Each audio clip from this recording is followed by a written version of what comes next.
Hey, what's up, you guys? It's Adrian here, and today I wanted to talk about a big and long period of change that I've been through.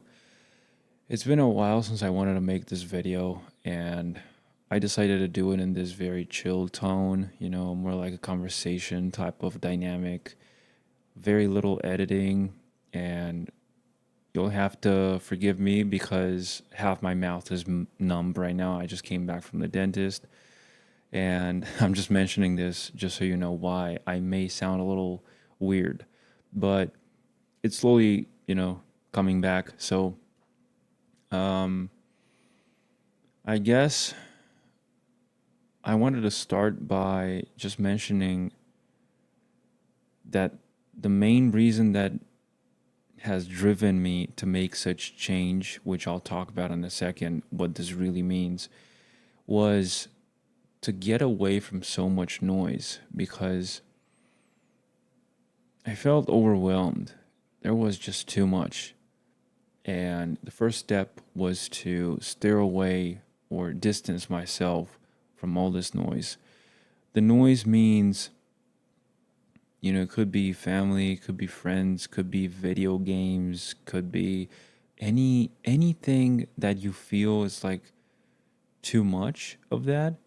And I'm not saying you shouldn't meet with your friends or you shouldn't hug your loved ones or anything like that. Of course not. I'm talking about when it becomes too much for you because it starts to interfere with your own personal goals. And there's actually so many areas to explore here that I'm really having some trouble putting them all in a timeline for this video.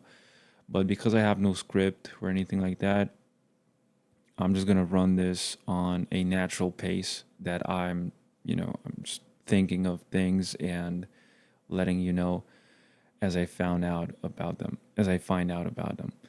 So, first thing was to distance myself from all these things. First thing was to get myself into the mindset that we're no longer doing that. And this may be sounding a little too ambiguous in general, and it's like, what do you mean exactly, Adrian? Well, I mean, diet was big part of that. They say what you eat is what you become, right? And if you think about it, it's quite literal. Think about all the junk food and all that stuff that, when you're on a diet that you only eat that stuff. Junk food is quite appetizing on the outside, right? But on the inside is entirely devoid of any nutrition because it's been engineered in a lab. It's composed by individually isolated chemical compounds that once brought together and put together combined in a manner that results appetizing and appealing to the general population, or perhaps it's even more targeted than we want to give it credit for. It becomes what you see at any of these fast food chains and these stores and stuff. And yeah, of course, they have to make it appealing somehow. It's like it's cheaper, it's more delicious, it's more intense flavors. But what that does to you is like it ultimately teaches your not only your mind but also your body to become conditioned to want that, you know. And there's a difference between want and need. And that's what brings me back to the noise I said before. It's all this surrounding distractions that you keep immersing yourself in because you think you need it. It's like some sort of, I don't know, like an addiction of some kind that really applies to everything. And you're tricked into believing that that becomes your identity. Like, this is, no, this is who I am, like, this is what I do every day.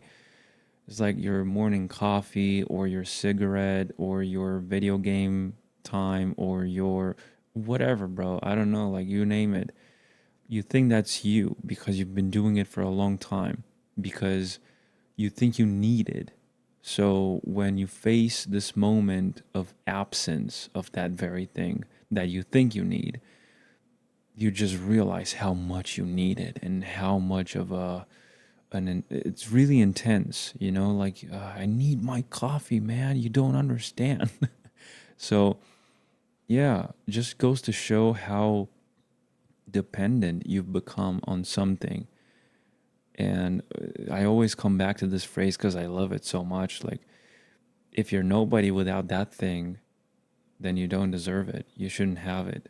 So, what that means to me, at least, is that you should be able to prove that you are able to live without that thing for a long time. And that includes, it's a whole range of things, really, like everything. Think of anything, you know? Think of anything that you like, anything you love. Well, according to this quote that I just said, you should be able to live without it unless you want to accept that then you really don't deserve it. There's also another quote that I like a lot that says, if you love something, let it go. And that's an even more painful statement because it involves letting go of, like I said, like something you really love, something you want close to you, something you admire, something you respect, and to let it go, to not have it close to you anymore, means a rupture of some sort in your spiritual being. And speaking of spiritual beings, there's this voice deep inside of you that you should start to listen to. And I think that's what I did first. By distancing myself from all that noise, I was starting to give more attention to that guy deep inside, at the very deepest layer of your core. There's someone in there that is begging to be heard, and you keep drowning it in all these addictions and superficial needs because you think you need those things, but you don't. And that's what ultimately makes that voice very tiny and very, it's like a very faint sound in the background. It's like, don't bother, yeah, that's the same guy. I sometimes think of it as like a funny scene of some sort. Imagine the quiet kid in the class sitting at the far back is the dude that you always ignore because he's not making much of a presence of himself, right? But ironically, that's the same guy that could save all of us here, right? And you're ignoring him. Well, that's something I think it's called higher self. And I myself call that the other guy. So I started to listen to the other guy and it started to have a lot more presence in my mind, sort of like don't know, man, like a big brother, like a big brother version of yourself, right? Living in your mind. Like, nope, you're not eating that now. You said you were going to change. So, nope, you're not playing that game now. You said you were going to change. No, you're not waking up early. No, you're not going to bed late. No, you're not. Stuff like that, right? And somehow I found a way to obey those voices, right? And keep in mind, when I describe this as voices, it's not necessarily because it may sound a little psychotic or something like, oh, this guy's like mentally ill or something. No, I'm just saying it's a way to personify different aspects of yourself because there's a side of you that's more controlling. There's a side of you that's more like free spirit, and there's a side of you that seeks that in between balance between those two extremes. And I guess there's a path to get there. There's a whole journey to get to that point where you make peace with both extremes and you find that perfect balance somewhere in the middle. It's what they say about the truth, right? The truth always lies somewhere in the middle, right? And for me, it was first food. I had to get rid of all my cravings and all the stuff that it's not like I knew technically at a technical level, like scientifically speaking, like what the molecules do in your body when you eat this type of food versus that other. No, I didn't know that. But I think we all have this general understanding of what healthy diet is, right? What a healthy diet is.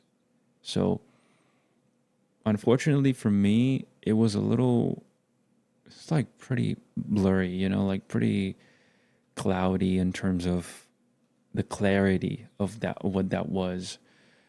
So, driven by my own sense of curiosity, I started to investigate a lot more and do my own research and just study that stuff a lot, listen to different doctors, and you kind of start to make your own judgment based on a whole bunch of sources of information that you're retrieving that new knowledge from, and you form your own opinion on this, and one day I was brave enough to start that. It actually started as I got to an extreme point, I got to a point that I was like, all right, that's it. Like this changes now. Like I'm not delaying this any other I'm not, I'm not waiting anymore. So I started to incorporate a lot of fasting, a lot of removing certain ingredients. And I started by removing all the processed foods. There's no more, I don't know what this is called, like donuts and croissants and stuff like that. Not that I ate a lot of those things, but you sometimes have those. And I think it's called bakery, right? Bakery stuff, baked things. Anyway, all those things were gone. Also, cookies, biscuits of any kind, that was gone. And then I also removed bread because I came across the crazy realization that everyone's like so against sugar, but they keep eating food that maybe unbeknownst to many people does contain a lot of that sugar. It's just that since it's not like plain white sugar, like table sugar, people don't really take it as seriously. It's like, oh, just bread. It's just bread, man. Same thing with rice, same thing. And then you get to understand glycemic indexes and how quickly your body absorbs those sugars and stuff. And then it conditions you to make wiser choices about your food. And that's what I started to do little by little. That wasn't like a 1 week long experiment, I didn't even have like a finish line in mind. I didn't think about it. I was like, all right, I'm just going to try this for an indefinite amount of time. I don't know how long this is going to last. And well, at this point, it's been already 2.5 years, almost 3 years actually. And I've changed my life drastically. I mean, I was way heavier back then. I was 86 or 87 kilograms. And I fasted for 8 days, which is, if you ask me, very fucking crazy. The most I've been doing that before for was 3 days, I think. And it was insane, an insane achievement for me, right? But this time I pushed myself, and that was the beginning, the beginning of pushing myself to see how far can I take anything, really. And when I say anything, I mean anything. Is like something your mindset becomes all about that. And it works with food, it works with, work, jobs, it works with physical exercise, with physical achievements. And yeah, I started to condition my mind slightly towards the more challenging type of mentality, you know. So diet was the first thing that I changed. And with that, everything else seemed to follow. I swear, everything started to change so much. The way I saw life around me, the way let's say I created this hard shell around me, and but deep inside I was still like not soft in a negative way, but still like warm blooded, I guess. Because, you know, some people become really cold blooded in some way. Like they distance themselves so much that that shell entirely prevents them from even communicating effectively their emotions and stuff like that. And I've always been a very emotionally driven guy. And I tried to control that, to contain that a little more. And you experiment a little bit with everything, you know. You get to a more unhealthy threshold, I guess, and then you pull back a little bit. You're like just testing, right? Because this is what it's all about for me. It's all about a big experiment, you know. Basically, I just want to see what happens if I push this button, and it's all backed by like a structure, no, a set of philosophies that I guess I developed for myself, such as, hey, if I have these capabilities, if I have been given all I've been given, like my body, my life conditions, my circumstances, why shouldn't I use all of these things? Like, if my body is capable of doing so many things, why not do it? You know, why not try to run as far as I can? Why not try to all these food experiments, you know, like, hey, I want to see if I can last for an entire month without any sugar, you know, because this is crazy to me. Like, I've always craved sugar, I loved it. And even when I did this very long period of crazy commitment to the thing I said about very low carbs, I still allowed myself to have fruit, for instance. And while being an infinite amount of times more healthy than any of those processed options you find out there. At the end of the day, it's still sugar, you know, but the difference is, as opposed to the junk food example we said earlier, in this case, let's say this is not an isolated compound, you know, this comes with a whole other range of nutrients and minerals and other vitamins that, when combined together in such a perfectly sized pack of nutritious content, I guess, by nature, it has a very different impact on your body. And you will notice you feel different after you eat whole foods and natural food and stuff like that, as opposed to when you eat some pre-packed or pre-made food, right? So normally, like generally speaking, natural food doesn't need a label, right? And if you buy some vegetable or something that comes in a package and has a label, we're not talking about those labels. We're talking about nutritional value, you know, like this many grams of sugar per, like, bro, an apple doesn't come with that. You know, that's what I'm talking about. Meat doesn't come with that usually. It's just meat. You see what it is. It's the muscle, the tendons, perhaps some organs, the fat. And that was a whole different story that I had to learn about fat, you know, because fat was the main villain. And I'm not going to get into all of this on this episode, but it it goes way beyond what meets the eye. It has to do with shady businesses and interests that are also business based.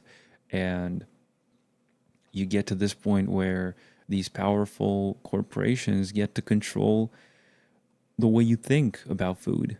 And it's no mystery at this point that marketing is being used for everything nowadays to sell any product. That's the problem, that food has now become a product. So that's another way to control you. And when I say control you, think about how I described those addictions in the beginning and who you think you are.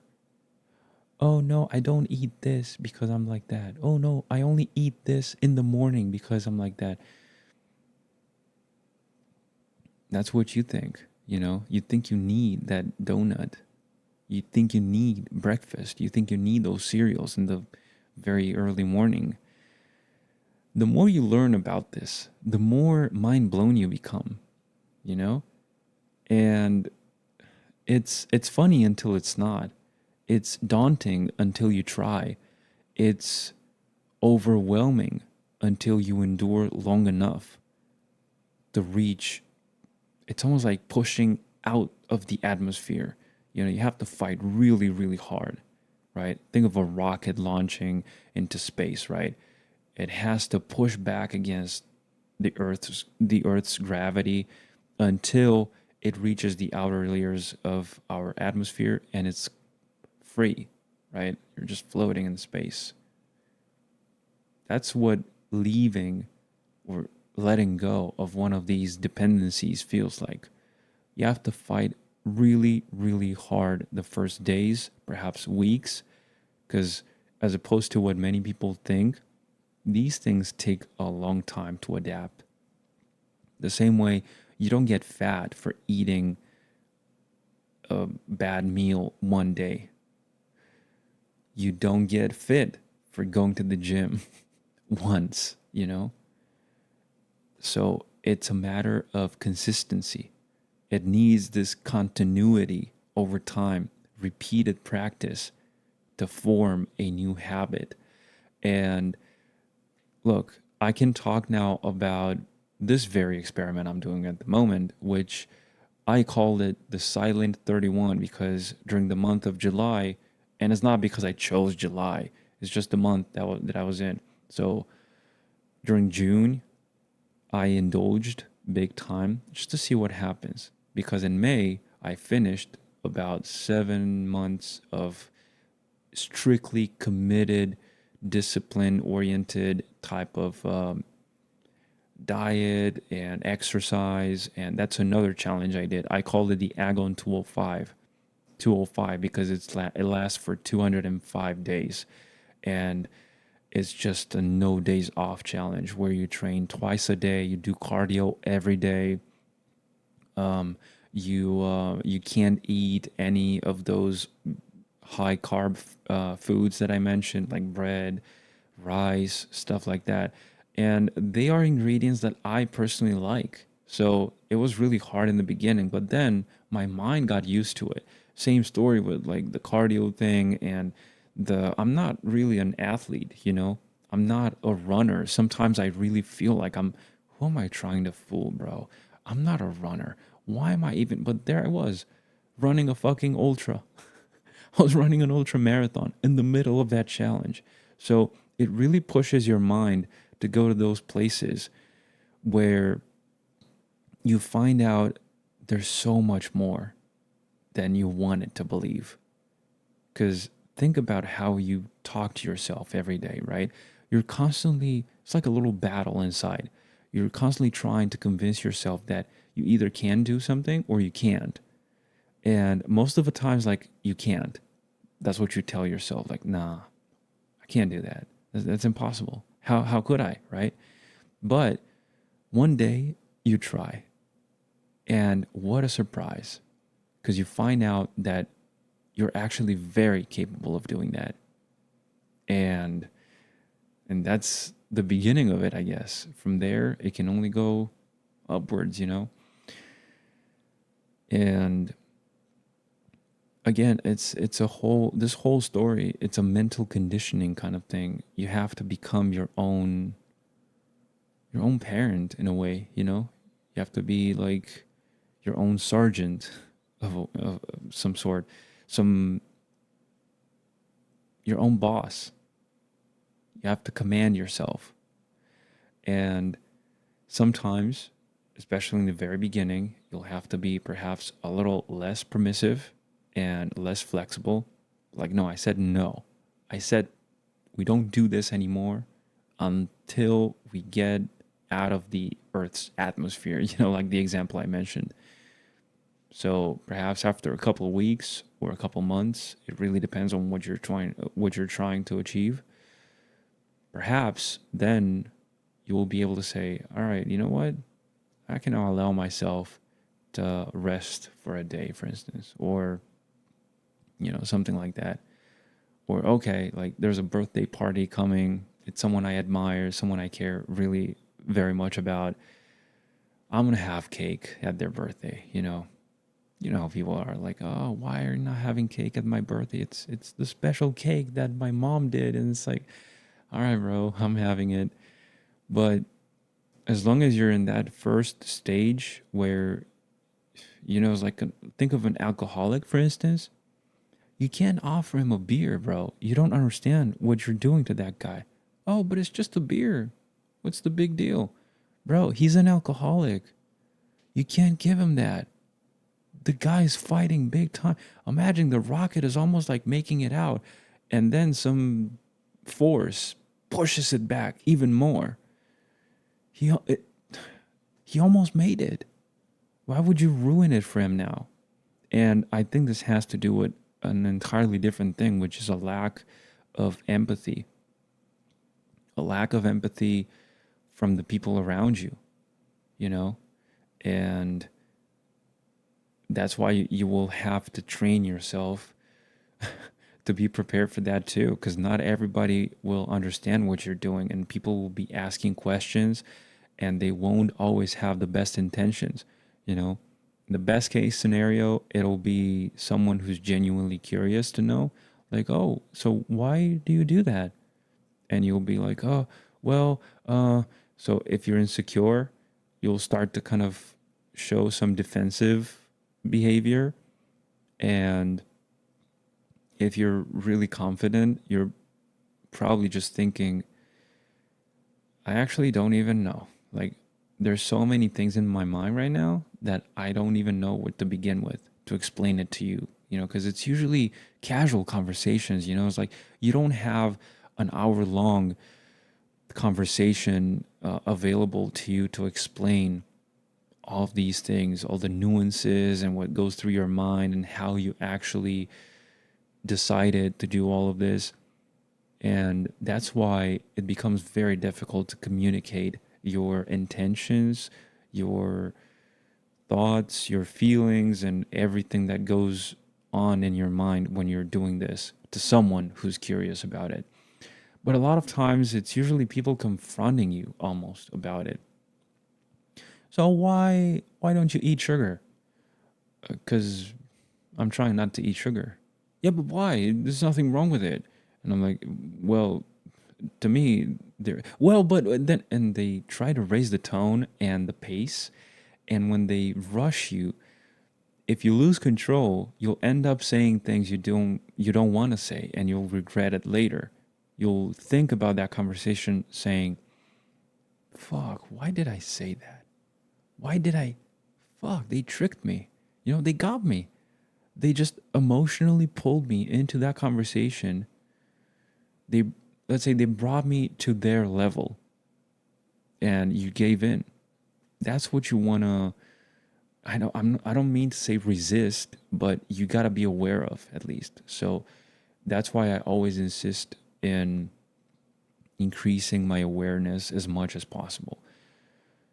Self-awareness over everything. And then with that comes the general awareness around you. So when you reach that level, there's always a taller mountain, as it is with everything else.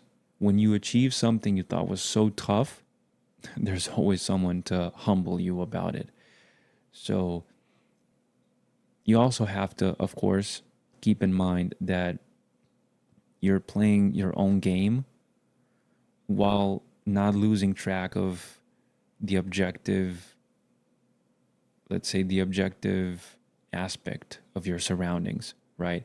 But you got to understand that you're in this for yourself. Like you're trying to improve your health for you, right? Because, and this is going to sound very egotistical, like, oh, you do it for yourself. Well, of course you do it for yourself. Because if you do it for yourself, then you will be able to probably help a lot more other people, right? You can't expect to be constantly cleaning up the surface without addressing the root cause. You are the root cause. And if you don't fix yourself first, if you don't fix your inner world first, you will be perpetually cleaning up the outer world. And it'll never be clean. It's like a roof with a hole in it, you know? It's like there's constantly water pouring down, and all you're doing is like changing the buckets, you know? Filling buckets, just change it, you know? Throw this one away, put another empty one. Instead, the solution would be to just get wet, get up there, risk falling, and expose yourself to the elements. And it's uncomfortable and it's painful, and you don't really know how to fix it, but at least now you're here, you're taking a close look to it, ideas start sparking in your mind, and you discover that you can actually fix a roof, you know. And this is a silly metaphorical example to explain that you can actually do a lot more things than you want to give yourself credit for. So all you have to do is give that silent voice, I was going to say. Remember the kid in the back of the class in your mind? Yeah.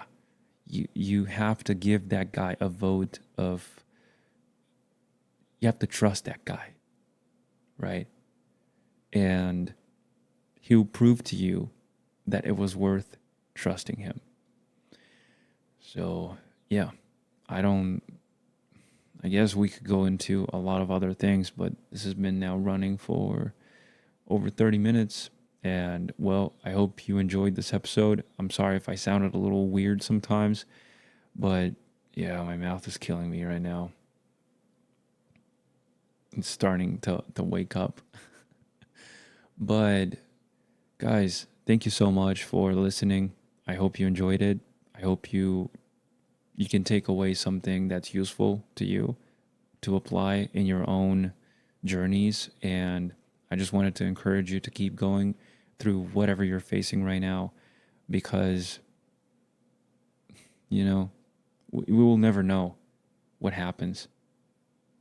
But there's only one way to find out, and that's by, you know, we keep walking, we keep moving. So thanks for watching, and I'll see you next time. Bye-bye, guys.